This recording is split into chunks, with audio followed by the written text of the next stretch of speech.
अस्सलामुअलैकुम। तो भाई आज हम मैथमेटिक्स का चैप्टर नंबर 3 पढ़ेंगे जो कि है वेक्टर्स। अगर कभी आपने वेक्टर चैप्टर को मैथमेटिक्स में देखा भी नहीं है लेकिन ये एक वीडियो देख लेते हो तो यकीन मानो आपको वेक्टर चैप्टर आ जाएगा और वेक्टर चैप्टर के लिए आपकी जो है वो अच्छी तैयारी हो जाएगी। अच्छा, ई कैट का लेक्चर है हमारा और इंजीनियरिंग यूनिवर्सिटी में अगर जाना चाहते हो तो ये आपके लिए लेक्चर इंपॉर्टेंट है क्योंकि इस चैप्टर से भी एमसीक्यूज आते हैं। अब इस लेक्चर से फ़ायदा कैसे उठाओगे? जो भी मैं बोर्ड पे लिखवाऊंगा ना समराइज़ कर दूंगा, तो आपने जस्ट एक अच्छी सी कॉपी बना लेनी है मैथमेटिक्स की और उसके अंदर ये पूरा लेक्चर जो मैं प्रैक्टिस करने के लिए दूँ वो और सारी चीज़ें नोट डाउन कर लेनी है ताकि आपके पास जो है वो लेक्चर सेफ़ हो जाए और आपको आसानी हो जाए। अच्छा, कौन कौन से टॉपिक पढ़ेंगे वो बराबर में चल रहे हैं, पढ़ लेना। एक और बात, उसके बाद लेक्चर शुरू करते हैं कि भाई अगर आप जो है वो ME इंग्लिश सेंटर के ई कैट के ग्रुप में ऐड होना चाह रहे हो तो उसकी फ़ीस है 4500 पूरे साल के लिए। ठीक है, पूरे साल के लिए है, जिसमें आपको हर सब्जेक्ट की MCQs बुक मिलेगी, लेक्चर मिलेंगे, डेली MCQs टेस्ट मिलेगा। ठीक है, जो आप दे सकते हो जिससे आपकी तैयारी अच्छी हो सकती है। टेस्ट का रिज़ल्ट भी मिल जाएगा और आपको आपकी गलतियाँ भी पता चल जाएंगी क्या कर रही है आपने, तो बहुत अच्छी तैयारी हो जाएगी और बहुत सारा मटेरियल ग्रुप में। ये पूरे साल की फ़ीस है। शुरू में आया होगा व्हाट्सएप नंबर, उसी पे कांटेक्ट करके डिटेल ले सकते हो या वही इजी पैसा जैश कैश है फ़ीस पे कर सकते हो। ऐड ज़रूर हो जाना, बहुत फ़ायदा होगा। चलो अब जो है वो लेक्चर शुरू करते हैं। भाई देखो, वेक्टर चैप्टर है तो आपको पता है कि भाई इसके अंदर हम जो है वो स्केलर और वेक्टर के बारे में सबसे पहले पढ़ेंगे। चलो सबसे पहले देख लेते हैं कि स्केलर क्वांटिटी वेक्टर क्वांटिटी क्या है। देखो फिज़िक्स में जो आपने पढ़ा है ना वो इसके बारे में थ्योरी है। यहाँ पर जो मैथमेटिक्स है ना वेक्टर में वो आप ज़्यादातर देखोगे, आगे देख भी सकते हो आप, लिखा हुआ भी है। अच्छा, तो सबसे पहले देख लेते हैं कि स्केलर क्वांटिटी क्या होती है। The quantity that is completely specified only by its magnitude and unit. देखो भाई, ऐसी क्वांटिटी फिज़िक्स में या फिज़िकल ऐसी क्वांटिटी जिसको आप सिर्फ मैग्नीट्यूड और यूनिट से डिस्क्राइब कर दो, डायरेक्शन बताने की ज़रूरत ना पड़े, तो ऐसी क्वांटिटी को आप स्केलर क्वांटिटी कहते हो या स्केलर कहते हो। अब ज़रा यहाँ पे एग्जांपल देता हूँ। फॉर एग्जांपल आपके पास है मास, आपके पास है मास। मास जो है वो एक स्केलर क्वांटिटी होती है। तो क्या मास को डिफ़ाइन करने के लिए आपको डायरेक्शन बताने की ज़रूरत पड़ती है कि भाई 2 kg मास ऊपर की तरफ दे दो, 2 kg मास नीचे की तरफ कर दो?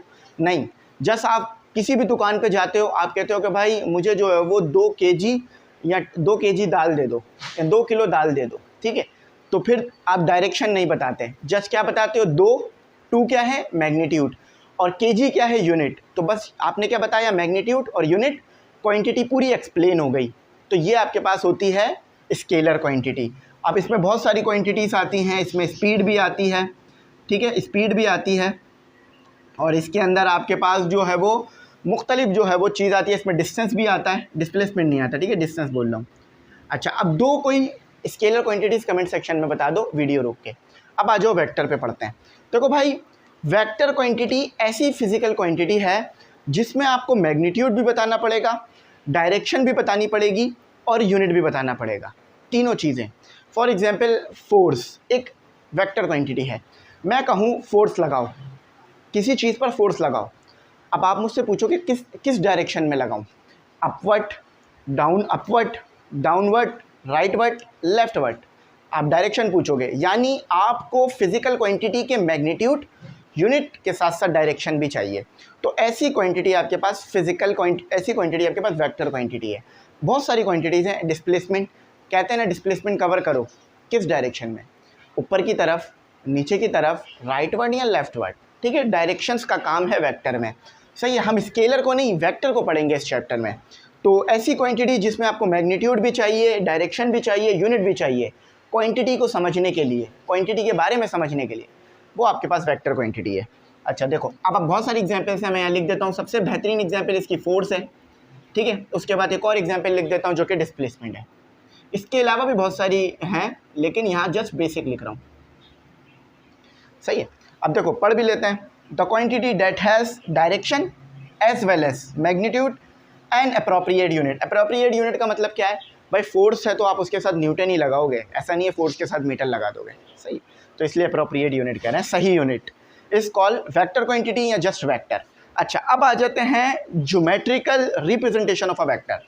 देखो भाई, अगर डायरेक्शन है तो फिर उसे ज्योमेट्रिकल आप ड्रॉ भी कर सकते हो।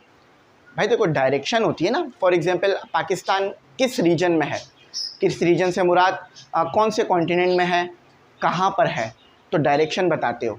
तो उसके लिए आप ज्योमेट्री का इस्तेमाल कर रहे होते हो कि भाई पाकिस्तान साउथ एशिया में है, मज़ीद डिफ़ाइन करोगे तो साउथ एशिया में है, और मज़ीद डिफ़ाइन करोगे तो इक्वेटर पे कहाँ है, पोल पे कहाँ है, ये भी बता दोगे।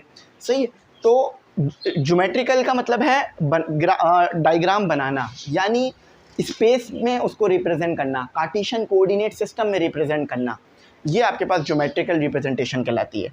अ vector in a plane, plane का मतलब क्या है भाई, आप जो है वो कार्टेशियन कोऑर्डिनेट सिस्टम बना रहे हो, ठीक है, या आप पोलर बना रहे हो, तो वो प्लेन्स होते हैं आपके पास। इस represented by a directed line segment.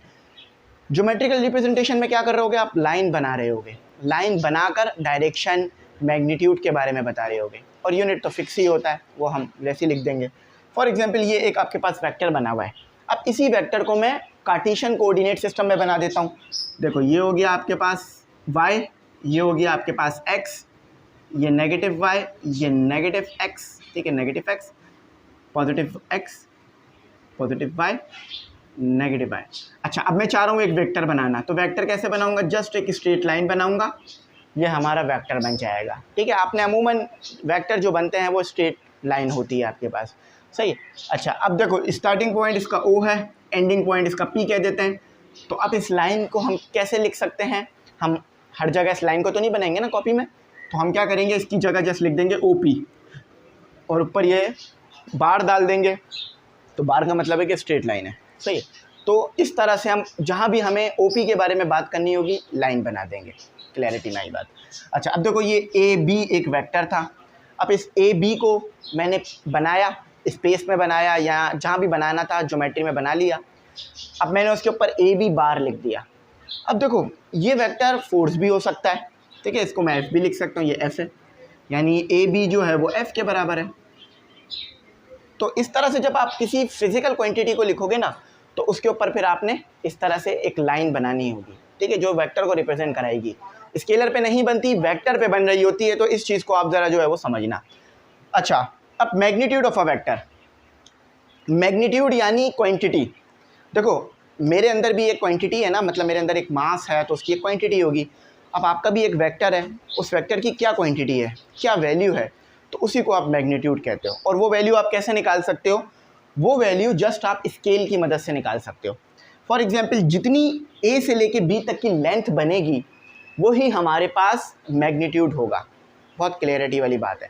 मैंने आपको एक लाइन बना के दे दी और मैंने कहा कि मुझे आप मैग्नीट्यूड बताएं इस लाइन का या इस वेक्टर का, तो आप क्या करोगे, आप जस्ट अपना स्केल उठाओगे और उसकी लेंथ मेजर कर लोगे, तो जो उसकी लेंथ आएगी वही उसका मैग्नीट्यूड होगा।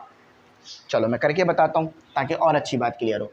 फॉर एग्जांपल ये A से B तक की लाइन मैंने जब स्केल रखकर मेजर की, मेरे पास आई 5 मीटर की, तो ये 5 क्या हुआ मेरे पास, ये 5 मेरे पास हुआ, ये 5 मेरे पास हुआ मैग्नीट्यूड, मैग्नीट्यूड, सही है, मैग्नीट्यूड। अच्छा अब देखो मैग्नीट्यूड पॉजिटिव और नेगेटिव भी हो सकता है। पॉजिटिव कब होगा, जब आपको जिस डायरेक्शन में जाना है आप उसी डायरेक्शन में जा रहे हो। नेगेटिव कब होगा, जब आप अपोजिट डायरेक्शन में जा रहे हो। ये आप बात अच्छी तरह समझ सकते हो, सही है। तो जब भी आपको कोई वेक्टर दे दिया जाए, कहें कि इसका मैग्नीट्यूड बता दो, तो जस्ट स्केल से उसकी लेंथ मेजर कर लेना, उसकी मैग्नीट्यूड निकल आएगी। The length of a vector is called its magnitude. बहुत सिंपल बात है, जब भी कह रहा हूँ लिख लो, हम कंप्यूटर नहीं है, कंप्यूटर में कोई चीज़ फीड कर दोगे हमेशा याद रहेगी। अगर मैं आज से 10 साल बाद भी ये टॉपिक पढ़ाऊँ ना, और रोज़ टॉपिक पढ़ाऊँ, तो भी मुझे कुछ ना कुछ रिवीजन की ज़रूरत पड़ेगी, तो आप अपनी कॉपी में लिख लोगे, आपका रिवीजन हो जाएगा। आइए सही है। अच्छा अब important terms in a vector, यानी वेक्टर में कुछ इंपॉर्टेंट टर्म्स हैं, कुछ इंपॉर्टेंट चीज़ें हैं, उसे देखते हैं। मैग्नीट्यूड ऑफ अ वेक्टर समझ में आ गया। इक्वल वेक्टर, देखो भाई आपके पास वेक्टर बहुत किस्म के होते हैं, पॉजिटिव, नेगेटिव, इक्वल, नल, वो सारे मैग्नीट्यूड की वजह से बन रहे होते हैं और मुख्तलिफ चीज़ों की वजह से। तो इक्वल वेक्टर क्या होगा, देखो आपके पास एक वेक्टर था AB जिसकी मैग्नीट्यूड आई 5, ठीक है 5 आई, अच्छा थोड़ा सा ऐसे सही लिख लेते हैं, 5 आ गई। अब आपके पास एक और वेक्टर है जिसको हम बोल देते हैं सी डी। अब इसकी मैग्नीट्यूड भी 5 आ रही है, तो जब दोनों की मैग्नीट्यूड 5 आ रही है तो इसका मतलब क्या है, दोनों सेम है, इक्वल है। तो इस सिचुएशन में हम क्या कहेंगे, इक्वल वेक्टर। सही है, जब मैग्नीट्यूड सेम हो तो इस सिचुएशन में कहा जाता है इक्वल वेक्टर। अच्छा याद रखना, मैग्नीट्यूड सेम होने से मुराद मैंने ये कहा है कि दोनों के साथ पॉजिटिव होना चाहिए, ऐसा नहीं नेगेटिव पॉजिटिव हो। अगर नेगेटिव पॉजिटिव होगा तो वो सिचुएशन अलग होगी। सही है, आपने एक वेक्टर चेक किया जो कि ए बी था, 5 उसका मैग्नीट्यूड आया, 5 न्यूटन का मैग्नीट्यूड आया, और आपने सी डी वेक्टर दूसरा चेक किया, उसका भी 5 न्यूटन का आ गया है, तो मतलब ये इक्वल वेक्टर है, इक्वल वेक्टर्स हैं। ठीक है, negative of a vector, negative क्या होगा, फॉर एग्जांपल आपके पास ये वेक्टर ए था, सही है, ए, इसको जस्ट मैं ए से पूरा वेक्टर रिप्रेजेंट कर रहा हूँ, और देखो मैंने ऊपर क्या बनाया, बार, मतलब ऊपर क्या बनाया, एरो बनाया, तो ये वेक्टर को रिप्रेजेंट करने का तरीका है। मैंने ऊपर बताया ना, चाहे लाइन की फॉर्म में लिखना चाहो तो ए बी बार लगा लो, लेकिन अगर लाइन की फॉर्म में नहीं लिखना चाह रहे, सिंबल की फॉर्म में लिखना चाह रहे हो, तो फिर एफ लिखो और उस पर बार लगा लो, ये दोनों बराबर ही होंगे। ठीक है, इस बात को याद रखना। अब देखो नेगेटिव वेक्टर क्या है, पहले ये जा रहा था अपवर्ड डायरेक्शन में, कह लो कुछ एंगल बनाकर अपवर्ड डायरेक्शन में जा रहा था, लेकिन अब ये डाउनवर्ड डायरेक्शन में जा रहा है, तो ये आपके पास नेगेटिव वेक्टर हो गया। बात क्लैरिटी में बनाते रहना साथ साथ बराबर में। यूनिट वेक्टर, ऐसा वेक्टर जिसकी वैल्यू 1 हो। अभी यूनिट वेक्टर में आगे निकालना भी सिखाऊंगा। यूनिट वेक्टर आप कैसे निकाल सकते हो, यूनिट वेक्टर आप इसको इस तरह बनाया जाता है, ए वेक्टर होगा आपके पास, और उसको उसके मैग्नीट्यूड से डिवाइड करा दोगे या मॉड्यूलस से, तो आपके पास यूनिट वेक्टर आ जाएगा। इसकी वैल्यू आपके पास 1 आ रही होती है। यूनिट वेक्टर एक ऐसा वेक्टर है जिसकी वैल्यू 1 आ रही होती है, और इसको निकालने का तरीका ये है, ये फॉर्मूला है, आगे मैं अभी ये चीज़ आपको सॉल्व भी कराऊंगा। सही है, ज़ीरो और नल वेक्टर एक ही चीज़ है, दो अलग अलग बात नहीं है, एक ही बात है, बस नाम दो हैं। फॉर एग्जांपल मेरा नाम फैज़ भी है, कुछ लोग मुझे प्यार से, ये नहीं बताऊंगा क्या बुलाते हैं, ठीक है, वरना फिर आप लोग भी बुला रहे होगे। तो ज़ीरो, चलो बता देता हूँ, आप लोग भी छोटे भाई बहन जैसे हो, तो कुछ लोग मुझे प्यार से फैज़ी भी बुला रहे होते हैं, लेकिन बहुत कम, ज़्यादा नहीं। तो इसका मतलब क्या होता है कि भाई बंदा एक है, नाम दो हो गए, लेकिन फैज़ बुला रहे होते हैं। तो ज़ीरो और नल वेक्टर ये एक ही चीज़ है, बस दो नाम है। अब ज़ीरो और नल वेक्टर से आपको बात समझ में आ रही है, ये वेक्टर नहीं बनता क्योंकि इसकी मैग्नीट्यूड ज़ीरो होती है, ये ज़ीरो मैग्नीट्यूड का होता है, मैग्नीट्यूड ज़ीरो। ठीक है, मैंने आगे लिख भी दिया और यहाँ बना भी दिया। तो ये ज़ीरो होता है। अब ज़ीरो है तो क्या लेंथ है, कुछ भी नहीं बनेगा, ये स्पेस में नहीं बनता, डॉट तक भी नहीं बनाओगे आप इसमें। ठीक है, ज़ीरो वेक्टर, नल वेक्टर। अब ये क्यों लिया जाता है, क्योंकि भाई एक वेक्टर है, दूसरे से मल्टीप्लाई हो रहा है, और जिस वेक्टर से मल्टीप्लाई हो रहा है वो ज़ीरो है, नल है, तो अगर वो नल होगा दूसरे को भी नल कर देगा, तो ज़ीरो वेक्टर इसलिए पढ़ रहा है। सही है, इसका कोई मैग्नीट्यूड नहीं होता, और जब मैग्नीट्यूड नहीं है तो फिर यूनिट बताने की भी क्या ज़रूरत है, ये ज़ीरो वैल्यू दे रहा होता है आपको, या नल भी कह सकते हो। पॉजिटिव वेक्टर, ये डायरेक्शन बताने के लिए इस्तेमाल हो रहा होता है, और ये जो मैंने बताया ना, ये जो मैंने बताया ये पॉजिटिव वेक्टर है, सॉरी पॉजिटिव बोल रहा हूँ, पोजीशन वेक्टर। पोजीशन वेक्टर देखो मैंने डेफिनेशन सही बताई थी, लेकिन बस नाम गलत ले लिया। तो पॉजिटिव वेक्टर भी होता है, लेकिन जस्ट वो उसमें प्लस आ रहा होता है मैग्नीट्यूड में। जैसे देखो यहाँ नेगेटिव वेक्टर बढ़ा ना, तो ये ऊपर वाला वेक्टर पॉजिटिव था क्योंकि इसमें प्लस आ रहा था। पोजीशन वेक्टर डायरेक्शन बताने के लिए इस्तेमाल होता है। अब फॉर एग्जांपल आप कहाँ पर हो, डायरेक्शन तो आपको पता करनी पड़ेगी ना अपनी, तो उधर पोजीशन वेक्टर का इस्तेमाल होगा। फॉर एग्जांपल कोई बंदा घूम गया है, रेस्क्यू करना है, तो ऐसा तो नहीं है कहीं भी जाके रेस्क्यू कर लेंगे, डायरेक्शन पता होनी चाहिए, लोकेशन पता होनी चाहिए, तो इस तरह के वेक्टर वहाँ यूज़ होंगे। पैरेलल वेक्टर, बहुत सिंपल बात है, पैरेलल से बात समझ भी आ रही है, एक ये वेक्टर है और इसी के साथ दूसरा वेक्टर भी है, तो ऐसे वेक्टर आपके पास पैरेलल वेक्टर होंगे। इसको कह लीजिए ए बी कह लीजिए, इसको कह लीजिए सी डी। ठीक है, तो ये ए और बी आपके पास इस तरह आ जाएगा, सी और डी आपके पास इस तरह आ जाएगा। सही है, समझ गया, एक दूसरे के बिल्कुल साथ साथ चल रहे हैं। अभी मेरा हाथ तो सीधा नहीं हो पा रहा, लेकिन साथ साथ चल रहा है। अच्छा, अब वेक्टर में आप एडिशन भी कर सकते हो, सब्ट्रैक्शन भी कर सकते हो। तो एडिशन और सब्ट्रैक्शन को देखते हैं। सबसे पहले एडिशन को देख लेते हैं। भाई देखो, एडिशन में आपके पास क्या हो रहा होगा, दो वेक्टर होंगे, वो मिल रहे होंगे, एक तीसरा वेक्टर बना रहे होंगे। आओ दिखाता हूँ। देखो एडिशन में आपके पास मेरे पास जगह नहीं है तो छोटा सा ही बना पाऊंगा मैं, आप लोग देख लेना। फॉर एग्जांपल ये आपके पास ए वेक्टर था, ठीक है। देखो यहाँ पर वेक्टर बना रहा हूँ मैं, लाइन नहीं बना रहा, मतलब लाइन रिप्रेजेंटेशन नहीं कर रहा हूँ, वेक्टर रिप्रेजेंटेशन कर रहा हूँ। देखो आपके पास ये एक ए वेक्टर था, ये आपके पास एक बी वेक्टर था, ठीक है। अब ये दोनों जब आपस में ऐड होंगे तो ये एक रिजल्टेंट वेक्टर निकल कर आएगा, r is equal to A plus B. सही है, बहुत छोटा लिखा है मैंने, आई होप आप लोग देख पाओगे, थोड़ा सा जूम कर लेना। तो ठीक है, समझ में आया। एडिशन वेक्टर क्या है, दो वेक्टरों को आप आपस में ऐड करोगे तो वो रिजल्टेंट बनाएगा आपके पास, ठीक है। रिजल्टेंट मैंने ऊपर शो भी किया। अब आते हैं, ये एडिशन कहलाता है आपके पास। अब सब्ट्रैक्शन कहलाता है। सब्ट्रैक्शन में भी बेसिकली एडिशन ही हो रहा होता है, मगर दूसरा वेक्टर क्या होता है, वो नेगेटिव होता है। मैं बना के दिखाता हूँ। देखो, ये आपके पास एक वेक्टर था आपका ए, उस डायरेक्शन में जा रहा था। ये आपका एक वेक्टर निकला बी, ये नीचे की डायरेक्शन में आया। ये ए जो वेक्टर था आपके पास ये पॉजिटिव में था, ठीक है। ये बी जो वेक्टर था आपके पास नेगेटिव में था। तो ये दोनों जब ऐड होंगे तो ये इस तरह से बनेंगे। समझ में आया। देखो, आपके पास ए वेक्टर था, उस डायरेक्शन में जा रहा था, बी वेक्टर उसके अपोजिट डायरेक्शन में जा रहा था एंगल बनाकर। देखो, सामने जा रहा है बी वेक्टर, उसके अपोजिट आ रहा है। तो ये दोनों जब ऐड होंगे तो ए माइनस बी बनेगा।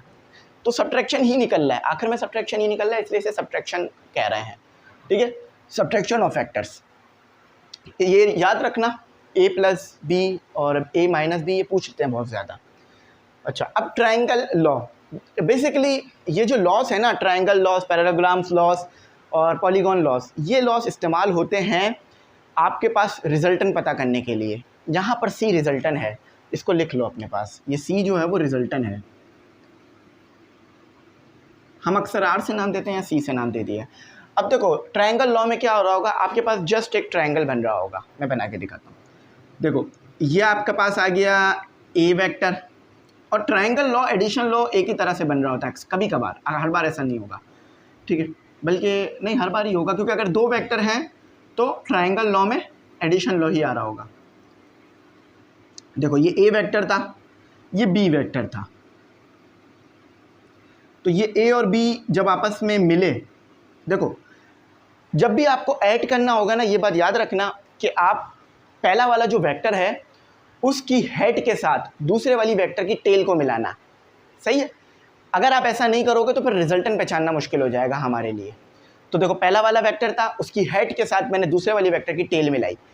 अब जहाँ पर टेल से टेल मिल रही है और हेड से हेड मिल रही है, ये इसका मतलब है वो रिजल्टेंट है। देखो, ऊपर वाला जो रिजल्टेंट है हमारे पास, उसमें क्या हो रहा है कि यहाँ पर टेल से टेल मिल रही है और हेड से हेड मिल रही है, लेकिन बन ट्रायंगल रहा है। तो ये सी बना आपके पास, जो कि है ए, कैपिटल में लिखो स्मॉल में लिखो, एक ही बात है, लेकिन यहाँ कैपिटल हुआ स्मॉल हुआ है तो मैं स्मॉल कर देता हूँ,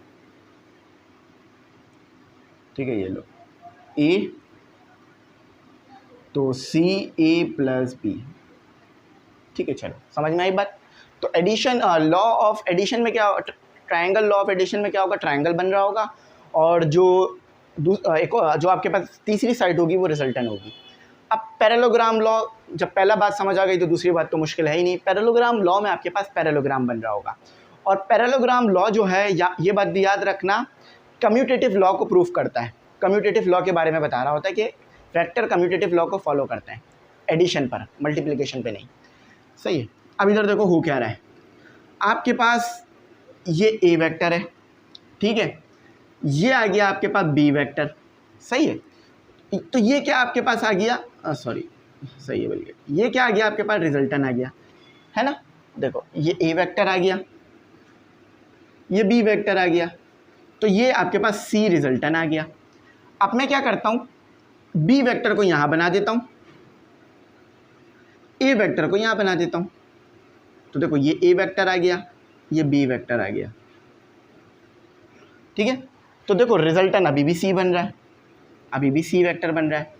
तो इसका मतलब क्या है कि पहले मैंने क्या किया था, पहले मैंने ए में बी को ऐड किया, यानी पहले ए वेक्टर बनाया फिर बी, लेकिन दूसरी बार करते हुए मैंने क्या किया, पहले बी बनाया फिर ए। दोनों सिचुएशन में आपको पैरेललोग्राम में डायगोनल मिला, इसका मतलब है कि ये कम्यूटेटिव लॉ को ओबे कर रहा है। आप ए प्लस बी करो, बी प्लस ए करो, आंसर सेम निकलेगा, ठीक है। ये मैथमेटिशियन है भाई, मैथमेटिक्स है।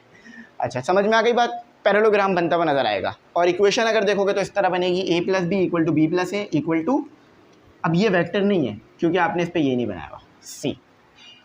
अच्छा, अब पॉलीगॉन लॉ देख लो। पॉलीगॉन लॉ में इस तरह से आपके पास शेप बन रही होगी जिसमें आपके पास 6 साइड्स होंगी, 1 2 3 4 5 6। ये शेप देख लो, शेप याद रखना। अच्छा, शायद मैं जब इसकी एक्सरसाइज करा रहा था मैंने गलती से इसे हेक्सागोन कह दिया था, तो अब ठीक कर लो, ये पॉलीगॉन है। अब इस लॉ में क्या हो रहा होगा, बहुत सारे वेक्टर्स आपके पास होंगे, वो मिलकर एक रिजल्टेंट बनाएंगे। अब देखो, ए वेक्टर ये आ गया, A2 वेक्टर ये आ गया, A3 वेक्टर ये आ गया, और ये डॉट डॉट डॉट, इसका मतलब क्या है कि यहाँ पर आपके पास और भी वेक्टर्स आ सकते हैं।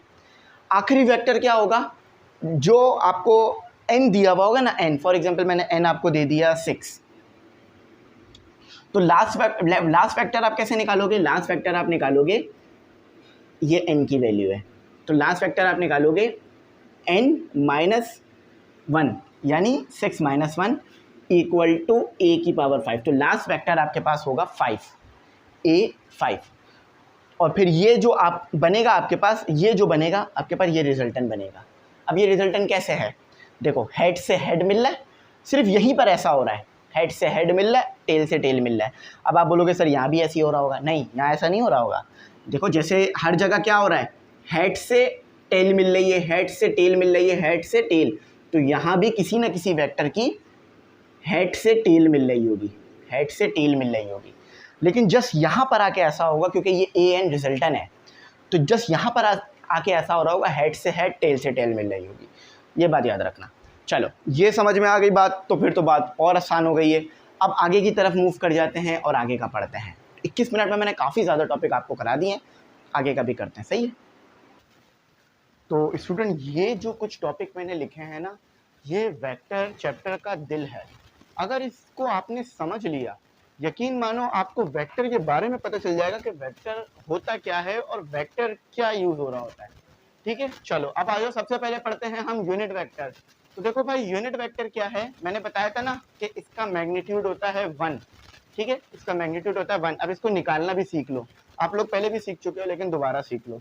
ठीक है, तो यूनिट वेक्टर निकालने का तरीका, सबसे पहले आपने जो आपको वेक्टर दिया हुआ है वो देखना है। तो आपको इन्होंने वेक्टर क्या दिया हुआ है, 2 मतलब 3i। i का मतलब क्या है, ये x डायरेक्शन में है, j का मतलब क्या है, y डायरेक्शन में है। अभी जब मैं इसे बनाऊंगा ना रेक्टेंगुलर कोऑर्डिनेट सिस्टम में, आपको बहुत अच्छी तरह समझ में आ जाएगी बात। अच्छा, अब मैग्नीट्यूड कैसे निकालना है, देखो मैग्नीट्यूड यहाँ भी है, लेकिन यहाँ पे मैं निकाल के दिखा देता हूँ। अच्छा, मैग्नीट्यूड निकालने का फॉर्मूला ये लिखा हुआ आपके पास। अभी आपके पास मसला क्या है कि X square plus Y square plus Z square. देखो, ये वैल्यू जो है वो x की वैल्यू है, ये वैल्यू जो है वो y की है। माइनस लो या ना लो कोई फर्क नहीं पड़ता, क्योंकि स्क्वायर है तो वो माइनस खत्म हो जाता है। अच्छा, z की कोई वैल्यू नजर आ रही है, यानी 0 है, तो ये आपका आ गया,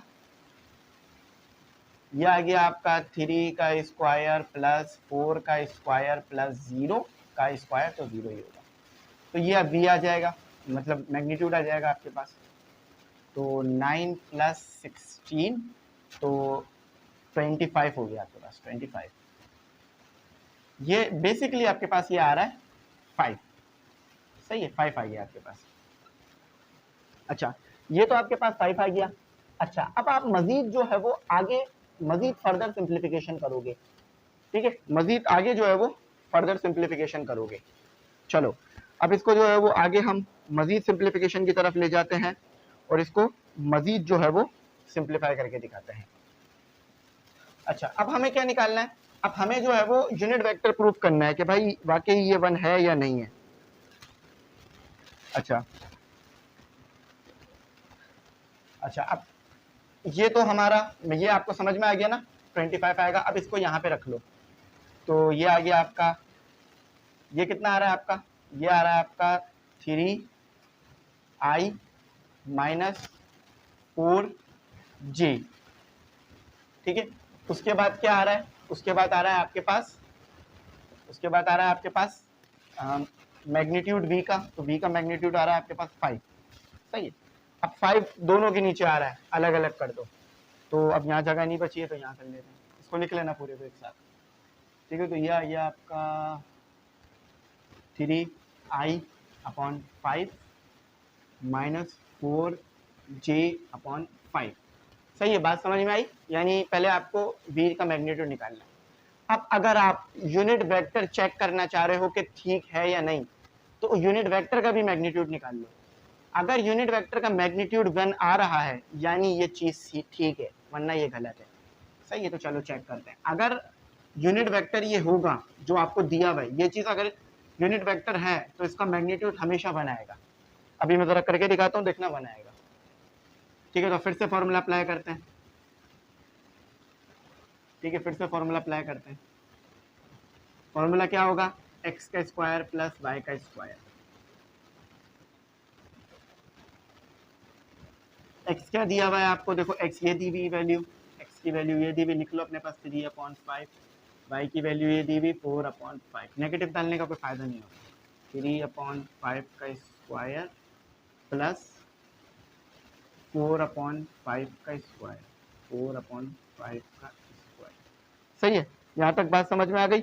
अब इन दोनों को कर दो आपस में सॉल्व। ये तो काफी ज्यादा बड़ा हो गया, तो ये हो जाएगा 9 का 3 का स्क्वायर 9 और 25 प्लस 16 डिवाइडेड बाय 25। सही है, अब मजीद यहाँ सिंप्लीफाई कर देता हूँ।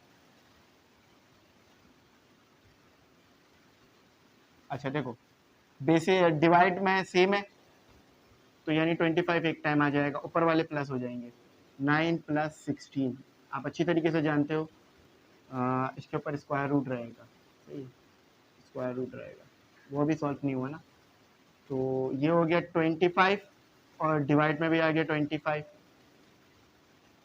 25 से 25 कैंसिल हो जाएगा तो जस्ट 1 आ जाएगा। 1 का आप मैग्नीट्यूड मतलब 1 का स्क्वायर रूट लोगे तो वो भी 1 ही होता है। तो ये बात प्रूफ हो गई कि ये जो वेक्टर था ये यूनिट वेक्टर दिया हुआ था। जब भी आपने यूनिट वेक्टर का अगर रिजल्टेंट लिया तो वो बनाया। सही है, बात क्लियर हो गई। अच्छा, इसको अपने पास लिख लो। मेरे पास जगह नहीं है तो मैं रिमूव कर रहा हूँ, क्योंकि मुझे मजीद चीजें भी तो करानी है ना आप लोगों को। इसको लिख लेना, इस पार्ट को लिख लेना। सही, चलो। अब हमारे पास, मैंने जब भी कहा था ये दिल है, क्योंकि यहाँ से आपको बात प्रूफ होगी। अब पेपर में कैसे करोगे? पेपर में भी आपको वो मैग्नीट्यूड दे देंगे निकाल के और पूछेंगे कि कौन सा वेक्टर यूनिट वेक्टर है, तो आपने बिल्कुल इसी तरह से सबके नीचे डिवाइड कर कर मैग्नीट्यूड निकाल लेना है। अगला टॉपिक जो है हमारा है वो line segment P Q which is divided by R externally. देखो आपके पास एक लाइन होगी पी क्यू, लाइन तस्वुर करो, पी क्यू आपके पास लाइन है जो डिवाइड की जा रही होगी आर के जरिए से। ठीक है, आर उसे डिवाइड कर रहा होगा एक्सटर्नली। अच्छा, अब इस सिचुएशन में एक वेक्टर आपके पास बन रहा होगा, उस वेक्टर को निकालने के लिए, आर को निकालने के लिए ये आपके पास फॉर्मूला है। अब इसकी डेरिवेशन है बुक में, मगर वो हम नहीं कर सकते क्योंकि हम ई कैट के ऊपर काम कर रहे हैं। तो हम जस्ट फॉर्मूले को अपने पास दिमाग में रखेंगे और उसकी मदद से काम लेंगे। याद रखना, जब भी एक लाइन हो उसको कोई डिवाइड कर रहा हो एक्सटर्नली, तो उस सिचुएशन में आर निकालने का फॉर्मूला ये होगा। ये बात याद रखना। ठीक है, चलो और इसको निकालते हैं। अच्छा, अब देखो सारी चीजें गिवन है, जस्ट आपने वैल्यूज को निकालना है। तो ये प्लस है, प्लस है। ठीक है, तो ये आर वेक्टर हो गया आपका। एम कैसे निकलेगा? देखो ये एम है, पहली वाली वैल्यू एम की है और दूसरी वाली वैल्यू एन की है, तो 1 और बी क्या दिया हुआ है? 8i माइनस 5j प्लस 3 और अब आ जाएगा ए। देखो फॉर्मूले के मुताबिक ए आना चाहिए, तो 3i प्लस प्लस ये 4j।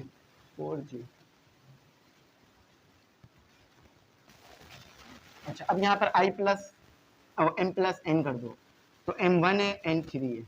अच्छा, याद रखना ये एक स्केलर वैल्यू आपको दी हुई है, m और n आपको एक कांस्टेंट या स्केलर वैल्यूज दी हुई है, तो इसे आप मल्टीप्लाई कर सकते हो वेक्टर के साथ, कोई मसले की बात नहीं बनेगी। ठीक है, वेक्टर के साथ जो है वो स्केलर को मल्टीप्लाई किया जा सकेगा, मतलब कांस्टेंट को, अगर आसान लफ्जों में कह दूं तो। ठीक है, देखो 8i माइनस 5j 1 के साथ मल्टीप्लाई होकर वही रहा 9i, 3 मल्टीप्लाई बाय 3 9 और 12j। ठीक है, 12j 4 हो गया। ठीक है, अब देखो ये आपस में मल्टीप्लाई होकर 17 बना लेंगे। आई से ही मल्टीप्लाई हो सकता है, ये मैंने थोड़ा जे लिख दिया। आई से ही मल्टीप्लाई हो सकता है, आई से ही ऐड होगा, जे से नहीं होगा। तो इसीलिए 8i को 9i के साथ ऐड करेंगे, तो ये बन जाएगा 17i और प्लस अब 12 में से 7 5 को अगर मैं माइनस करूं तो मेरे पास 7 बच जाता है, 7j, और प्लस क्यों आएगा क्योंकि 12 के साथ पॉजिटिव साइन है 4। अब इसको आपने ऐसे करके लिख देना, वैसे ये भी ठीक है, इसको आपने ऐसे करके लिख देना है, 4 को इधर अलग अप्लाई कर दो, j है, 4 को इधर अलग अप्लाई कर दो, ये आपका आंसर है 17i/4 प्लस 7j/4। अच्छा देखो मैंने i को 17 के साथ लिखा है, आप चाहो तो यहाँ लगा सकते हो, मैं करके दिखा देता हूँ ताकि आपको याद रहे ये बात, यहाँ पे लगा लो, सही है। अच्छा अब देखो, अब असल टॉपिक आया हमारा, अब हमारा टॉपिक आया recognise rectangular coordinate system in space. अगर ये बात जिस बच्चे ने समझ ली वेक्टर क्या होता है उसको बहुत आसान हो जाएगा, ठीक है। चलो इसको देखते हैं। सबसे पहले तो मैं कोऑर्डिनेट सिस्टम बता देता हूं, क्योंकि देखो ये क्या कह रहे हैं, रेक्टेंगुलर कोऑर्डिनेट सिस्टम आपको दिया हुआ होगा एक स्पेस में। फॉर एग्जांपल ये स्पेस है ना, खाली जगह है, सही है। स्पेस से मुराद वो गैलेक्सी वाला, मतलब हमारा अर्थ के बाहर वाला स्पेस नहीं है, स्पेस से मुराद जगह है यहाँ पे। तो देखो ये हमारी जगह है ना, इस जगह में कोऑर्डिनेट सिस्टम होगा, इस कोऑर्डिनेट सिस्टम में वेक्टर्स होंगे, उन्हें आपने पहचानना होगा, ये काम करना है। चलो कोऑर्डिनेट सिस्टम ले आओ, सबसे पहले ब्लैक से करते हैं। ये आ गया आपका कोऑर्डिनेट सिस्टम, ये y आ गया, ये इसमें x आ गया, ठीक है, ये x आ गया, ये y आ गया, ये नेगेटिव y आ गया, ये नेगेटिव x आ गया। अब मजे की बात ये है, ये कोऑर्डिनेट सिस्टम 2 कोऑर्डिनेट सिस्टम नहीं है, ये कोऑर्डिनेट सिस्टम 3 कोऑर्डिनेट सिस्टम है। समझ रहे हो बात, ये 2 कोऑर्डिनेट सिस्टम नहीं है, हम इसे 3 कोऑर्डिनेट सिस्टम में भी समझेंगे। अभी 2 कोऑर्डिनेट सिस्टम देख लेते हैं, फिर 3 कोऑर्डिनेट सिस्टम में समझाता हूँ। देखो भाई 2 कोऑर्डिनेट सिस्टम में क्या होता है, आपके पास x होता है, आपके पास y होता है। अच्छा अब आपका एक वेक्टर यहाँ पर है, तो इसका मतलब क्या है, ये x में भी कुछ डायरेक्शन कवर कर रहा है। देखो x में भी इसकी कुछ डायरेक्शन है, जो कि आप इसका कंपोनेंट निकाल लो, और y में भी इसकी कुछ डायरेक्शन है। बना के दिखाता हूँ ताकि और अच्छी तरह बात समझ में आए। देखो ये आपका वेक्टर आ गया p, अब इस p वेक्टर की कुछ डायरेक्शन x में है, कुछ डायरेक्शन y में है, तो यहां से लेकर यहां तक जो डायरेक्शन है वो इसकी x है। फॉर एग्जांपल यहां पर वैल्यू आ रही है 5, तो p का आपके पास p का आपके पास वो क्या बन जाएगा, ऑर्डर क्या बन जाएगा 5। अच्छा y में इसकी क्या वैल्यू आ रही है, y में इसकी वैल्यू लगा लेते हैं, आ रही है 6, तो 6, सही है।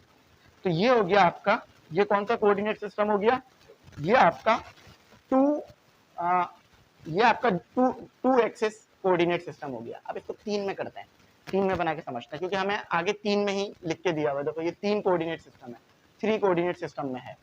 अब 3 कोऑर्डिनेट सिस्टम कैसे पता चल रहा है, देखो x भी है, y भी है, z भी है, तो 3 कोऑर्डिनेट सिस्टम है इसमें। ये भी पूछा जाता है बहुत बार एमसीक्यूज में। तो ये समझ में आया, पोजीशन कितनी आसानी से निकल गई, जस्ट x की वैल्यू देखी और y की वैल्यू देखी, यानी ये जहां पर इसका हेड आ रहा है वहां पर x की वैल्यू क्या है, और जहां पर इसका हेड आ रहा है वहां पे y की वैल्यू क्या है। अब 3 कोऑर्डिनेट सिस्टम में लेके चलता हूं, इसको बना लेना, ठीक है, लिख लो ये 2 कोऑर्डिनेट सिस्टम है। मैं लिख नहीं रहा हूं लेकिन आप लिख लेना, आप जरूर लिख लेना। अब 3 कोऑर्डिनेट सिस्टम चलते हैं, क्योंकि पहले 2 समझाना था। अब 3 कोऑर्डिनेट सिस्टम में क्या होगा, 3 कोऑर्डिनेट सिस्टम में just positive x, positive y, positive z बनाऊंगा, उसका नेगेटिव नहीं बनाऊंगा, वरना आप बहुत मुश्किल में पड़ जाओगे। ठीक है, ये मेरा आ गया y, ठीक है, ये आ गया मेरा x। अभी तक तो कोई मसले वाली बात नहीं है, अब आएगी मसले वाली बात। ये आ गया मेरा z, ये क्या आ गया मेरा z आ गया, सही है। अब तसव्वुर करो कोई, अब ये 3D नहीं है, ये 2D है। 3D मतलब अगर ये जो z बनाया है ना मैंने, मैं आपको समझाता हूँ। देखो एक और मार्कर डालता हूँ। अभी आपको ये ऐसे x और y तो ऐसे नजर आ रहे हैं, ये प्रॉपर नजर क्यों आ पा रहे हैं, क्योंकि ये 2D है, मगर z ऐसे आना था, ऐसे आना था। ये 3 डायमेंशन है, x y आपकी तरफ z। अगर मैं ऐसे खड़ा हो जाऊं, y x और आपकी तरफ z है, लेकिन वो z यूं करके बनाया है मैंने, अंदर करके बनाया है। अंदर करके बनाने की वजह क्या है भाई, कि ये 2 कोऑर्डिनेट सिस्टम है, 3 कोऑर्डिनेट होता तो मैं जो है वो आपकी तरफ ही बनाता। समझ गए ना। चलो अब नहीं भूलोगे जिंदगी में इंशाल्लाह। अब कोई पॉइंट पता है कहाँ मौजूद है, अब देख जरा सोचना, ये बात समझ आ गई ना, बात क्लियर हो जाएगी। कोई पॉइंट आपके पास मौजूद है, कोई पॉइंट आपके पास यहाँ मौजूद है, देखो ये पॉइंट मैंने x और y में नहीं बनाया है, ये पॉइंट मैंने x, y और z में बनाया है, तीनों में बनाया है, मगर आपको ये जस्ट 2 में नजर आ रहा है। क्यों? क्योंकि ये 2 कोऑर्डिनेट सिस्टम है। फिर समझा, ये इसलिए समझा रहा हूँ क्योंकि भाई यहीं पे फंसते हैं बच्चे, क्योंकि 3 कोऑर्डिनेट सिस्टम नजर ही नहीं आ रहा होता, तो समझ कैसे आएगा। ठीक है, अब इस पॉइंट को देखो, ये पॉइंट आपको कहाँ मालूम हो रहा है, ये पॉइंट आपको यहाँ मालूम हो रहा है जहाँ मेरी उंगली है, लेकिन ये यहाँ नहीं बनाया मैंने ये पॉइंट यहाँ पर बनाया है, इस तरफ बनाया है, इस तरफ x में, y में और z के बीच में बनाया है, मतलब इन तीनों के अंदर बनाया है, मगर 2 कोऑर्डिनेट सिस्टम होने की वजह से वो आपको यहाँ नजर आ रहा है। या अगर मैं इस तरफ से कर लूँ, इस तरफ कर दूँ, x को उस तरफ बना लूँ, अब सही है, ये आपको यहाँ नजर आ रहा है, लेकिन मैंने यहाँ बीच में बनाया है, तो ये याद रखना। चलो अब देखो मैं करता क्या हूँ, कोई ऐसी बात नहीं मुझे समझ नहीं आया, टेंशन नहीं लेना। अच्छा, इसको ज्यादा अच्छी तरह समझना हो ना तो इसको थोड़ा नीचे की तरफ बना लिया करो, इससे पता चलता है कि ये तीनों में मौजूद है। ठीक है, ये तीनों में ये पॉइंट मौजूद है। अब ये जो पॉइंट मैं बना रहा हूँ ना, ये वाला जो पॉइंट है ये मैंने एक्स में ही बनाया है, जस्ट ये मैंने एक्स में बनाया है। ठीक है, ये मैंने वाई और जेड में बना दिया। अब देखो ये इससे मिला जाके, अब यहाँ मैंने बनाना है एक, यहाँ मैंने बनाना है एक ट्रायंगल, सॉरी एक बॉक्स बनाना है, ये हो गया मेरा ये एक पॉइंट, सही है। ये वाला पॉइंट मैं लिख देता हूँ, ये वाला जो पॉइंट है ना, इस पॉइंट को मैं सी नाम दे देता हूँ, इस पॉइंट को मैं सी नाम दे देता हूँ, इस पॉइंट को मैं सी नाम दे देता हूँ, जो एक्स में भी है, वाई में भी है और जेड में भी है। समझ में आई बात? ये वाला जो पॉइंट है वो जस्ट एक्स में है और वाई में है, और ये वाला पॉइंट जो है वो वाई में है और जेड में है। ठीक है, इसको अपना ऐसे लिख लो अपने पास। अच्छा, अब देखो मज़ीद इसको आगे लेके चलते हैं। अब हम इससे बनाने जा रहे हैं बॉक्स, इसको थोड़ा सा ऊपर ले जाना पड़ेगा मुझे, असल में तीसरा कोऑर्डिनेट नज़र नहीं आता ना, इस वजह से ऐसा होगा। ठीक है, ये आ गया आपके पास बॉक्स का ऊपर वाला हिस्सा, ये क्या आ गया, बॉक्स का आपके पास ऊपर वाला हिस्सा आ गया। अच्छा, अब आ गया आपके पास ये वाला हिस्सा। ठीक है, ये थोड़ा सा गिर गया है, इसको थोड़ा सा बेहतर बनाता हूँ, बस इसको समझा दूँ मैं, क्योंकि मेरा इम्तिहान है सही समझाना। ठीक है, ये आ गया आपके पास, ये आपके पास एक और लाइन आ गई। ठीक है, ये आपके पास डॉट करके बना रहा हूँ इसीलिए ताकि वो वाई ना छुप जाए, तीसरी लाइन आ गई। अच्छा, अब नीचे आ जाते हैं, नीचे चौथी लाइन आ गई आपके पास। ठीक है, अच्छा अब यहाँ से नीचे आ जाओ, ये आ गया, ये बॉक्स नज़र आ रहा है बनता हुआ, ये आ गया, ये आई होप बॉक्स आपको अब बनता हुआ नज़र आ गया होगा, बॉक्स नज़र आ गया होगा। अब ये बॉक्स है 3D, लेकिन 2D नज़र आ रहा है, बोर्ड है ये, सब 3D नहीं नज़र आएगा। फॉर एग्जांपल मैं ऐसे अगर बॉक्स बनाऊँ ना तो ये तो बड़ा आसानी से बन जाएगा मुझसे। ठीक है, ये लो, ये कितना आसानी से बॉक्स बना लिया मैंने। ठीक है, तो यही चीज़ मैंने यहाँ पे ड्रॉ करी है। ठीक है, यही चीज़ मैंने ये जो बॉक्स है ना ये ड्रॉ किया। आई होप मैं ख़ुद भी सामने से जाके, हाँ बहुत अच्छा तक विजिबल बॉक्स है।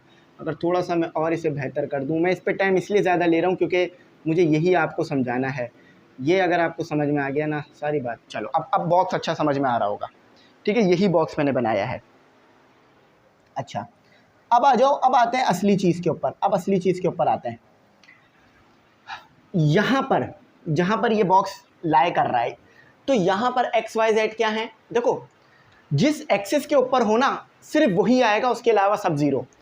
एक्स एक्सिस के ऊपर सिर्फ एक्स की वैल्यू होती है, वाई और जेड जीरो होता है। क्यों? देखो यहाँ पर है ना, यहाँ पर है तो देखो ना, एक्स की वैल्यू तो है, वाई की वैल्यू क्या है, वाई कुछ नहीं है, जीरो है। तो देखो यहाँ पर जस्ट एक्स की वैल्यू होगी, वाई जीरो और जेड जीरो होगा।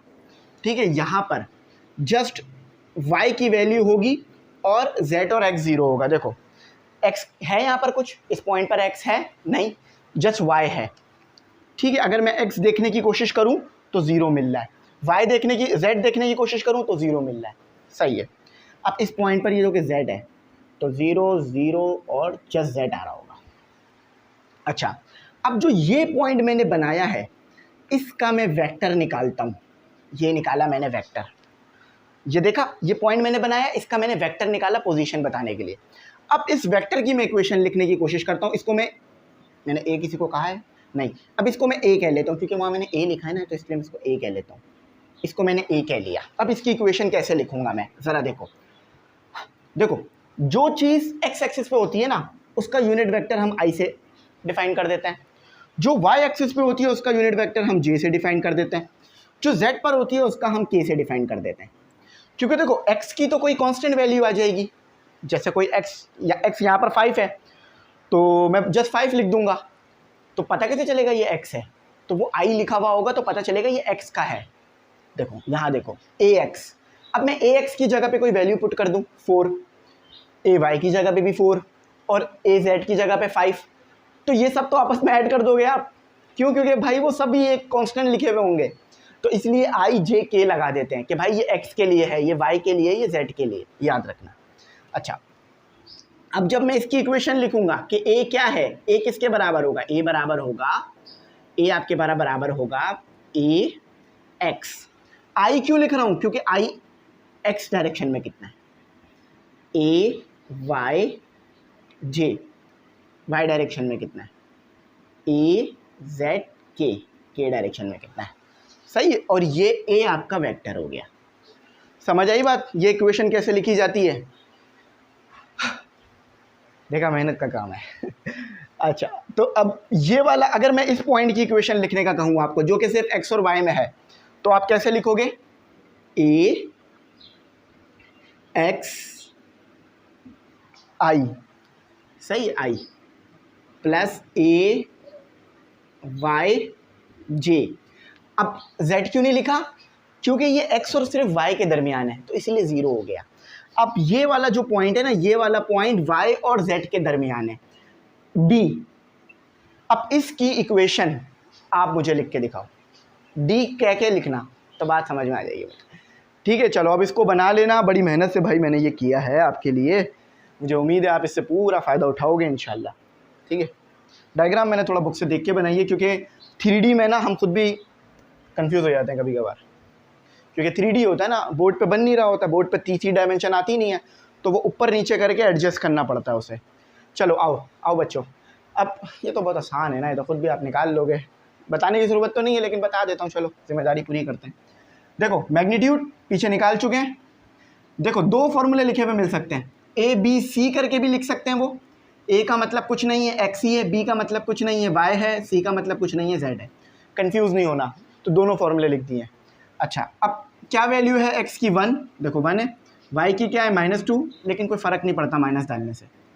और जेड की क्या है? 3। अब ऊपर डाल दो ज़रा, मैग्नीट्यूड आ जाएगा।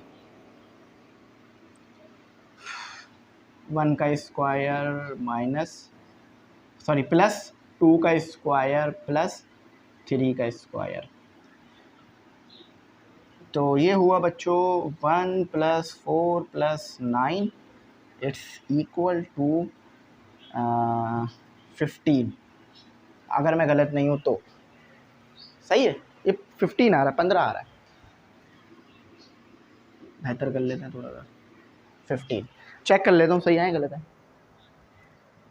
चेक कर लूँगा ना, अच्छा वेरिफिकेशन हो जाएगी।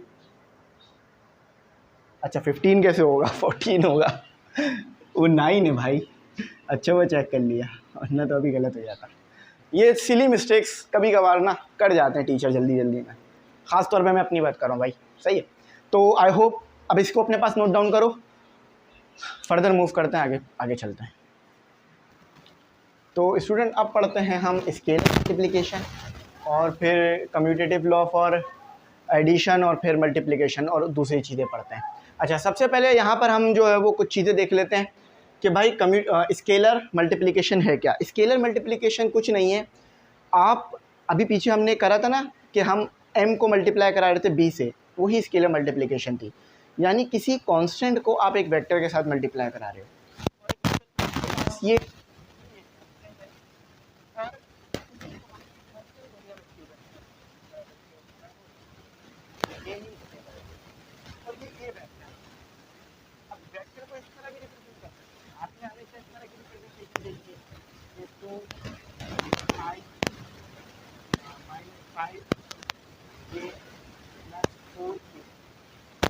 ठीक है, इस तरह से भी लिख सकते हैं, इस तरह से भी लिख सकते हैं, इस तरह से भी जो दिया जाता है नष्ट वगैरह के साथ इस तरह से भी आ जाता है। तो अब आपने सिचुएशन में क्या करना है, कुछ नहीं करना, या तो यहाँ पे 2 मल्टीप्लाई करा कर ऐसा लिख लो, या डायरेक्टली इधर 2 मल्टीप्लाई करा दो। फॉर एग्जांपल 3 का है ना उन्होंने, तो 3 इधर भी आ जाएगा, 2 - 5 और ये 4। तो अब फाइनल जो प्रोडक्ट आपका आएगा वो कुछ इस तरह से है कि 6 - 15 12। सही है, ये आपका आंसर हो गया। अब इधर आपको मैं उम्मीद करता हूँ कोई प्रॉब्लम नहीं हुई होगी समझने में। अब इसमें आप खुद भी कर सकते हैं अगर चाहें तो प्रैक्टिस। अब वो करने के लिए आपने ये करना होगा कि कोई भी एक नंबर चेंज कर लीजिएगा। जैसे मैं आपको एक दे देता हूँ एक प्रैक्टिस के लिए कि 5A ये निकाल के दिखाइए और इसको कमेंट कर दीजिएगा, जो भी आंसर आए कमेंट कर दीजिएगा। अब कमेंट में आपको ऐसे लिखने का ऑप्शन तो मिलेगा नहीं, तो वो आप करिएगा, एक नंबर लिख के फिर नीचे आ जाइएगा, फिर नीचे आ जाइएगा। सही है, अच्छा अब कम्यूटेटिव लॉ पढ़ते हैं। भाई देखो सिंपल है, आपको कोई ए वेक्टर दिया हुआ है, उसको आप ऐड कर रहे हो बी वेक्टर। अच्छा याद रखना कम्यूटेटिव लॉ 3 तरह के होंगे हमारे पास। हाँ, एडिशन पे जो कि यहाँ लिखा हुआ है, मल्टीप्लिकेशन पे जो कि सबसे ऊपर लिखा हुआ है, और डॉट प्रोडक्ट पे जो कि सबसे नीचे लिखा हुआ है। अभी इस बोर्ड पे 3 लिखे हुए हैं, और भी होते हैं, एक क्रॉस प्रोडक्ट पे होता है जो इसके बाद मैं पढ़ाता हूँ इंशाल्लाह आप लोगों को। अच्छा अब देखो commutative law for vector addition, ये ओबे करता है। ओबे का मतलब फॉलो होता है। आपके पास 2 वेक्टर हैं, आप ए बी कर लें या बी ए कर लें, आंसर सेम आएगा। अब आप सोचोगे सर ये ज़रूरत क्यों पड़ रही है। देखो जब भी हम कुछ काम करते हैं तो कभी कभार पैटर्न फॉलो करना पड़ता है, जब जाके हमें हमारा डिज़ायरेबल रिज़ल्ट मिलता है। कभी कभार रैंडमली भी करें तो हो जाता है। फॉर एग्ज़ाम्पल मेरे पास अगर a + b not equal to b + a होता तो फिर मैं क्या करता, सबसे पहले मैं a उठाता, उसके बाद मैं b के साथ सॉल्व करता, कभी भी b को पहले नहीं रखता, है ना। अब जैसे चाय बनानी है, अब ऐसा तो नहीं करोगे ना चाय बनाने में कि पहले चीनी पत्ती दूध लिया सब मुंह में डाल लिया और चाय बन गई। नहीं, चूल्हा जलाना पड़ेगा, पत्ती चीनी सब डाल के बनाना पड़ेगा, वरना अगर दूध पहले डाल दोगे और दूध उबाल दोगे तो वो दूध पत्ती बन जाएगी। मैं बनाता नहीं हूँ चाय, मैं पीता नहीं हूँ चाय, लेकिन बता रहा हूँ, ठीक है। अब आप हैरान नहीं होना कि मैं चाय नहीं पीता मैं बिल्कुल भी कभी भी चाय नहीं पीता, आखिरी बार पता नहीं कितना टाइम हो गया पिए हुए। तो अब उसकी वजह ये है कि कुछ ख़ास वजह है जिस वजह से मैं नहीं पीता, ठीक है, समझ लेना। अच्छा associative law for vector addition. अब एसोसिएटिव एडिशन है तो यानी एडिशन लग रहा होगा। अब एसोसिएटिव क्या कहता है कि ब्रैकेट के ऊपर डील कर रहा होता है, यानी फॉर एग्जांपल पहले a को b + c के ब्रैकेट के साथ सॉल्व कर लो, यानी पहले b + c करो फिर a के साथ सॉल्व कर लो, या पहले a + b को सॉल्व करके c के साथ कर लो। दोनों सिचुएशन में आंसर सेम आएंगे। अब यहाँ पर मैं ड्रॉ करके नहीं बता रहा ज्योमेट्रिकली, लेकिन मैंने जब फिजिक्स में ये चीज़ पढ़ाई थी तो ज्योमेट्रिकली ड्रॉ कर दिया था फ़कत। तो आई होप आपको वो लेक्चर आप देख कर ही यहाँ आए होगे, और आपका भी फिजिक्स है तो फिर मुझे उम्मीद है आपने कर लिया होगा। अब पढ़ते हैं null vector is the identity for vector addition. अब ये जो ओ देख रहे हो ना, ये ओ बेसिकली नल वेक्टर है आपके पास। नल वेक्टर यहाँ पे मैंने लिख दिया कि जिसमें x की वैल्यू भी 0, y की भी, z की भी 0, यानी i के साथ भी 0, y के साथ भी 0, z के साथ, k के साथ भी 0। अब कोई भी आपके पास वेक्टर है, फॉर एग्जांपल एक वेक्टर लिखता हूँ मैं कि x i + y j + z k। एक चीज़ मैं आपको यहाँ पे बताना चाह रहा हूँ थोड़ा सा पढ़ाई से हटके, कि देखो एक बात मेरी याद रखना, ज़िंदगी में जितना भी बड़ा गलत काम कर लो, जितना भी बड़ा गलत काम कर लो, मगर वो गलत काम एक वक्ती ही आपको फ़ायदा देगा, एक वक्ती फ़ायदा देगा, वक्ती सुकून देगा, बाद में आपको उसकी सज़ा मिलेगी। सही है। अब मैं ये क्यों कह रहा हूँ, किसी ख़ास वजह से कह रहा हूँ, वजह नहीं बता रहा, लेकिन किसी ख़ास वजह से कह रहा हूँ। हमेशा ज़िंदगी में कोशिश करना, हालात जैसे भी हों, ईमानदारी का दामन नहीं छोड़ना। ये मेरी आज़माई बात है। मैं गलत करता किसी के साथ, फॉर एग्ज़ाम्पल किसी के साथ कोई गलत करता, किसी के पैसे दबा लेता, तो शायद आज मैंने जो कमीज़ कुछ 100 की पहनी हुई है, कुछ हज़ारों की होती है, हज़ारों में पहनी हुई होती है कमीज़, मैंने आज टी शर्ट आती है ना हज़ारों में, लेकिन क्या फ़ायदा, वो मुझे वक्ती फ़ायदा देती, वक्ती मेरा फ़ायदा होता, लेकिन फिर जब मुझे उस गलत किए की सज़ा मिलती तो वो मैं बर्दाश्त नहीं कर पाता और मेरा दिल भी बेचैन रहता। हर बुरा अच्छा बनना चाहता है मगर बन नहीं पाता। तो गलत काम सिर्फ वक्ती फ़ायदा देता है, हमेशा नेक काम करना, अच्छा काम करना। ये मैं इसीलिए कह रहा हूँ, आपको ये बात शायद अभी समझ ना आ रही हो मगर कुछ टाइम बाद ज़रूर आएगी, और अगर थोड़ी बातें याद रखने वाले हो ना तो मेरी बात भी याद आएगी। सही है, चलो गलत काम नहीं करना, हालात जैसे भी हो। अब इसको अगर मैं इसके साथ प्लस कर दूं तो मेरे पास v ही आएगा, और अगर मैं पहले v लिख कर फिर इसको प्लस कर दूं या कुछ भी कर लूँ वो v ही रहेगा। ठीक है, चलो बात क्लियर हो गई। a minus is the identity inverse for a vector. अब आइडेंटिटी इनवर्स का है ना वेक्टर का, तो आप जस्ट माइनस लगा दो उसके साथ। ज़रा मैं यहाँ करके दिखाता हूँ। अब इसका मैं ज़रा आइडेंटिटी इनवर्स निकालता हूँ, तो ये मेरे पास माइनस आ गया इसमें यहाँ पे, तो माइनस a1। अच्छा याद रखना ये a1 x है। अगर आप कंफ्यूज हो रहे हो सर आप तो x लिखते थे पहले, तो ये x ही है, ये ऐसे ही है। बुक में भी इस चीज़ को उन्होंने बता दिया है बहुत वाज़े करके, ay और az, और ठीक है ये भी माइनस हो जाएगा फिर, तो माइनस जब सबके साथ आ रहा है तो इसके साथ भी आएगा। ठीक है, और जब मैं आप लोगों को पढ़ाता हूँ ना तो ये बात मैं बहुत ज़्यादा सोचता हूँ कि खुदा ना खास्ता कोई चीज़ रह ना जाए, कोई बात गलत ना हो जाए, कुछ टॉपिक में छोड़ ना दूँ जानबूझ के, ताकि आपको फिर बाद में वो टॉपिक ना आए, नुकसान हो। तो इस चीज़ का मैं बड़ा ख्याल रखता हूँ, बस अपनी दुआओं में याद रखा करो। ठीक है, चलो तो एडिटिव इनवर्स समझ में आ गया। अब देखो a को जब प्लस करोगे a नेगेटिव से तो बेसिकली भाई ज़ीरो ही आएगा। करके भी देख लो, देखो ये, चलो इसको कर देता हूँ, समझ लो मैंने ऐड कर दिया इन दोनों को आपस में, तो इससे ये कैंसिल, इससे ये कैंसिल, इससे ये कैंसिल, फाइनल रिजल्ट ज़ीरो। सही, आप खुद भी अच्छी तरह देख पा रहे होगे। चलो आज जो अब कम्यूटेटिव लॉ चलते हैं, स्केलर मल्टीप्लिकेशन। स्केलर मल्टीप्लिकेशन क्या होगा कि जो भी चीज़ मल्टीप्लाई हो रही होगी वो स्केलर होगी, यानी एम ए कर लो या ए एम कर लो, आंसर सेम आएगा। आप चाहो तो कोई ए वेक्टर रखकर उसके साथ कोई नंबर मल्टीप्लाई करके चेक कर सकते हो, दोनों सिचुएशन में सेम मिलेगा। Associative law for scalar multiplication एक ही बात है। देखो स्केलर की बात कर रहे हैं, यानी जस्ट एक वेक्टर होगा, दो स्केलर्स होंगे, क्योंकि एसोसिएटिव में तीन जो है वो आपके पास वेक्टर सारे होते हैं। एडिशन के लिए देखोगे तो देखो यहाँ देखो 1 2 3, लेकिन अगर स्केलर के लिए देख रहे हो तो ए जो है वो एम हो जाएगा, बी एन हो जाएगा। इस तरह से लिख लेना, ठीक है। अच्छा डिस्ट्रीब्यूशन के लिए कह रहे हो तो वो दो तरीके से हो सकता है, दो वेक्टर भी रख सकते हो, दो स्केलर भी रख सकते हो। यहाँ दो वेक्टर रखे गए हैं, ठीक है, टू वेक्टर। इस चीज़ को ध्यान रखना, एमसीक्यूज़ में उलझा देते हैं, 2 वेक्टर और 1 वेक्टर, ठीक है। तो दो वेक्टर में क्या हो रहा है कि एम ए के साथ मल्टीप्लाई हो रहा है और फिर एम बी के साथ, जैसे हम करते आए हैं सिंपल। लेकिन एक वेक्टर में क्या हो रहा है कि ए एम के साथ और प्लस फिर एन बी ए के साथ।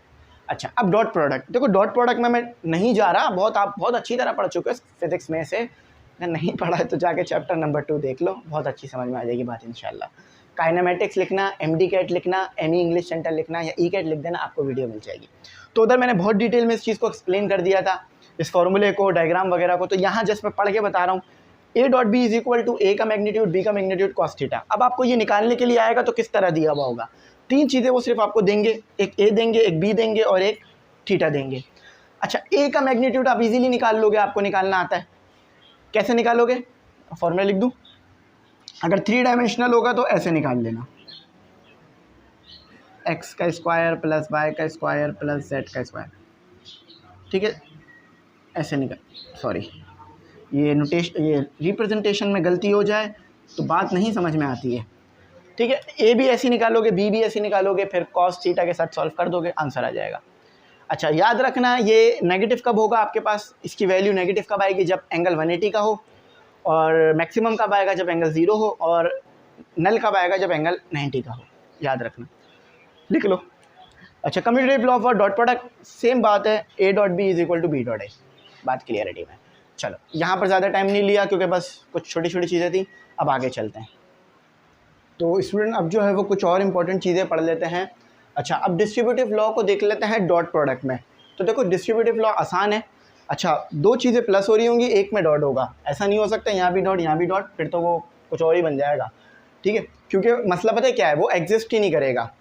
अब उसकी वजह क्या है, जब इधर आप डॉट ले लोगे, ठीक है, इधर डॉट लेने से आ जाएगा कांस्टेंट, तो फिर वो कांस्टेंट को आप स्केलर के साथ डॉट नहीं ले सकते, सही है, तो इस वजह से होगा, वो एग्जिस्ट नहीं करेगा। तो पहले आप करोगे b प्लस सी या a डॉट कर लो, या फिर a dot B plus a dot C कर लो, आंसर सेम आएगा। सही है, अब यहाँ आ जाते हैं। अब ये चीज़ हम बहुत डिटेल में पहले पढ़ चुके हैं फिज़िक्स में, और यहाँ भी बता देता हूँ कि भाई एंगल निकालना है आपने, तो कैसे निकालोगे? आपके पास एक तो ये फार्मूला भी होता है, लेकिन अगर ये नहीं है तो ये फार्मूला यूज़ कर सकते हो। अब ये फार्मूला आया कहाँ से, ये देख लो।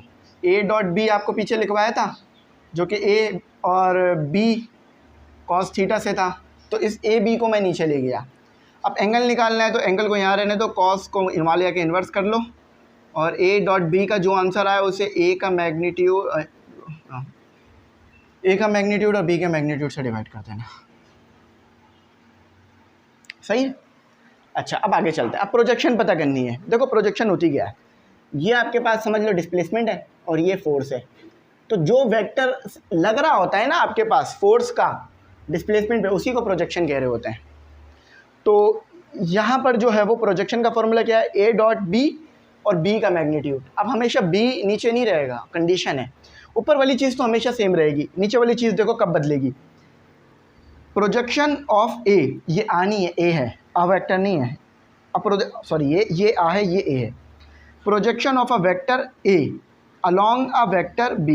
देखो a वेक्टर जब b पे गिर रहा है ना, तो आपको b डिवाइड में रखना है, लेकिन अगर b वेक्टर a पे गिर रहा होगा तो फिर आप a को डिवाइड में रखोगे। तो जिस पर प्रोजेक्शन गिर रही है ना, उसको आपने रखना है डिवाइड में। देख लो, अब अगर यहाँ पर ये b लिखा हुआ था तो इसका मतलब क्या था कि a यहाँ पे था और b यहाँ पे था। चलो, ये फॉर्मूला याद रखना, प्रोजेक्शन का यूज़ होता है अक्सर। अच्छा, अब मैं आपको निकालना सिखा देता हूँ work done with the help of dot product, ये भी पूछा जाता है। चलो, अब सबसे पहले आपने क्या करना है, वर्क का फॉर्मूला लिखना है, एंगल 0 रखेंगे। अब आपके पास आ गया 7i, f क्या है, 7i plus 9j minus 11k dot 2i plus 2j plus 2k, और ये 0 है तो 1 आ जाएगा। cos 0 1 होता है, याद रखना। ये लो लिख लो, तो 1 आ गया। अच्छा, अब डॉट प्रोडक्ट को सॉल्व कैसे करते हो, i को i के साथ मल्टीप्लाई, i को आप i के साथ मल्टीप्लाई, j को j के साथ मल्टीप्लाई, k को k के साथ मल्टीप्लाई करते हो। 7 मल्टीप्लाई बाय 2 तो 14 आ जाएगा, और i डॉट i इस तरह लिख देते हो।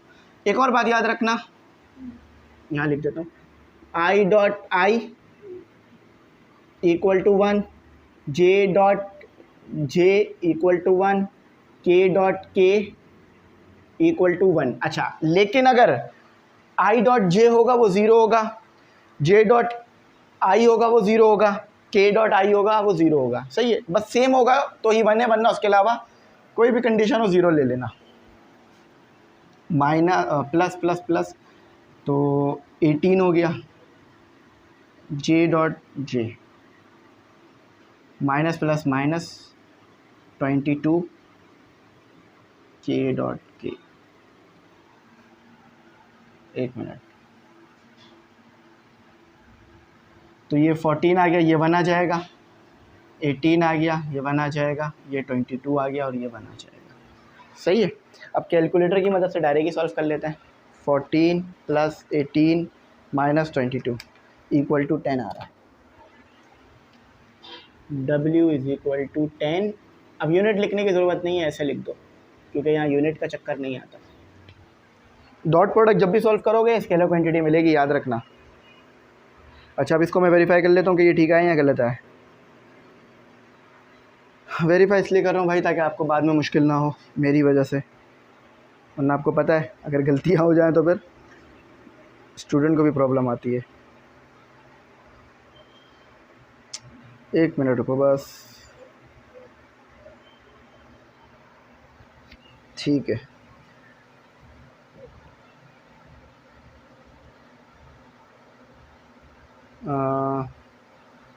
ठीक है, सही है। हाँ ठीक है, वहाँ पे उन्होंने जाउल लिखा हुआ है, तो आप चाहो तो जाउल भी लिख सकते हो, कोई मसले वाली बात नहीं है। ठीक है, मसला थोड़ी ना होगा इसमें। अच्छा, अब आगे चलते हैं, आगे करते हैं, इस चीज़ को ज़रूर लिख लेना अपने पास। अच्छा, अब क्रॉस प्रोडक्ट की तरफ आ जाते हैं। क्रॉस प्रोडक्ट का फॉर्मूला पता है आपको, A cross B equal to A magnitude B magnitude cos sine theta, और वो एन जो लगा हुआ है वो उसके साथ एन जो है वो यूनिट वेक्टर है। अच्छा, कम्यूटेटिव लॉ को नहीं ओबे करता आपका क्रॉस प्रोडक्ट। ठीक है, अगर आप ए क्रॉस बी करोगे तो वो नॉट इक्वल आएगा बी क्रॉस ए के, क्योंकि डायरेक्शन में फ़र्क आ जाता है। सही है, मैग्नीट्यूड तो सेम मिलेगा, यूनिट भी सेम होगा, मगर डायरेक्शन सेम नहीं होगी। तो डायरेक्शन सेम नहीं है, इसका मतलब है फ़र्क है। ठीक है, अच्छा, अब ये कुछ मैंने इंपॉर्टेंट टर्म लिखी है, इसे देख लो। आई क्रॉस आई, के क्रॉस के, जे क्रॉस जे, डॉट में 1 था, वहाँ 0 है। J cross I cross J minus J cross I equal to K, J cross K minus K cross J equal to I, K cross I equal to I minus I cross plus K equal to J. सही। अब मैं आपको cross product solve करना सिखा देता हूँ, क्योंकि मैंने डॉट सिखा दिया तो क्रॉस भी सिखा देता हूँ। तो वहीं पे शुरू करेंगे, यहाँ तक आ जाएंगे। लिख लेना इसको अपने पास। ठीक है, अच्छा देखो, ये क्रॉस है ना, इसका मतलब है आपको डिटर्मिनेंट के तरीके से सॉल्व करना होगा। तो ये ऐसे सॉल्व होता है, आई का वेक्टर आ गया, जे का वेक्टर आ गया, के का वेक्टर आ गया। अच्छा, अब ए को लिखो पहले, -2, और माइनस प्लस का बड़ा ध्यान रखिएगा, 5 और -3। अब बी को लिखो, बी को क्या है, 3 2 1। इसको सॉल्व कर दो, डिटर्मिनेंट ले लो इसका। अच्छा, डिटर्मिनेंट लेना आता है आपको, आई। ठीक है, अच्छा आई देख रहे हो ना, तो आई वाली रो हटा दो, आई वाला कॉलम हटा दो। आई वाली रो हटाई, आई वाला कॉलम हटाया, तो बचा क्या, 5 -3 5 -3 2 और 1। अब माइनस लगा दो, जे के साथ माइनस आएगा हमेशा। अब जे वाली कॉलम हटा दो, जे वाली रो हटा दो, तो -2 3 -3 1, -2 3 -3 1, और प्लस के लगा दो, के वाली रो हटा दो, के वाला कॉलम हटा दो, -2 5 3 और 2। ठीक है भाइयों। अच्छा देखो, अब ये आई तो एज इट इज आ गया, यहाँ पर हो जाएगा आपके पास 5 हो जाएगा, और माइनस फार्मूले के मुताबिक आता है, और अब आ जाएगा -6, ये आपका आ गया -j, तो -2 और माइनस फार्मूले के मुताबिक -9, यहाँ लिख लेते हैं प्लस के, -4 माइनस और 15 प्लस में आएगा। ठीक है, देखो ऐसे होता है मल्टीप्लाई, ये इससे मल्टीप्लाई होगा, ये इससे मल्टीप्लाई होगा। देखो ये सॉल्व कर लो तो क्या आ रहा है आपके पास, 11 आ रहा है, 11 आई। ठीक है, 11 आई आ गया। इसको सॉल्व कर लो तो देखो ये माइनस माइनस प्लस हो जाएगा, और मुझे लग रहा है इसको 2 स्टेप में सॉल्व करना पड़ेगा। मैं यहाँ करके बता देता हूँ। देखो -2 + 9 = 7 और -7j। सही समझ आ गया, और प्लस नहीं बल्कि माइनस आएगा। देखो 15 -4 तो -19, तो माइनस प्लस -19 के आ जाएगा। सही है, तो बिल्कुल ठीक आया, अल्हम्दुलिल्लाह। चलो अब कुछ और चीज़ें हैं उसे भी पढ़ लेते हैं, उसके बाद फिर अलविदा लेते हैं। तो स्टूडेंट अब आखिरी 2 टॉपिक पढ़ लेते हैं, area of triangle, parallelogram. Area of triangle का फॉर्मूला है आपके पास हाफ a क्रॉस b। ठीक है, अच्छा देखो सिंपल, मैं थोड़ा आसान कर देता हूँ। पहले a क्रॉस b करना, a क्रॉस b कैसे निकालोगे, जैसे अभी मैंने निकाला था ना, a b बिल्कुल वैसे ही निकालोगे, क्रॉस है ना इसीलिए डिटर्मिनेंट लेना। अच्छा फिर उसका मैग्नीट्यूड ले लेना, क्यों, क्योंकि आपको a क्रॉस b जब करोगे ना ए क्रॉस बी जब आप करोगे तो ऑब्वियस है कि वो एक वेक्टर फॉर्म निकालेगा, क्योंकि वो एक वेक्टर को एंटिटी बनाएगा।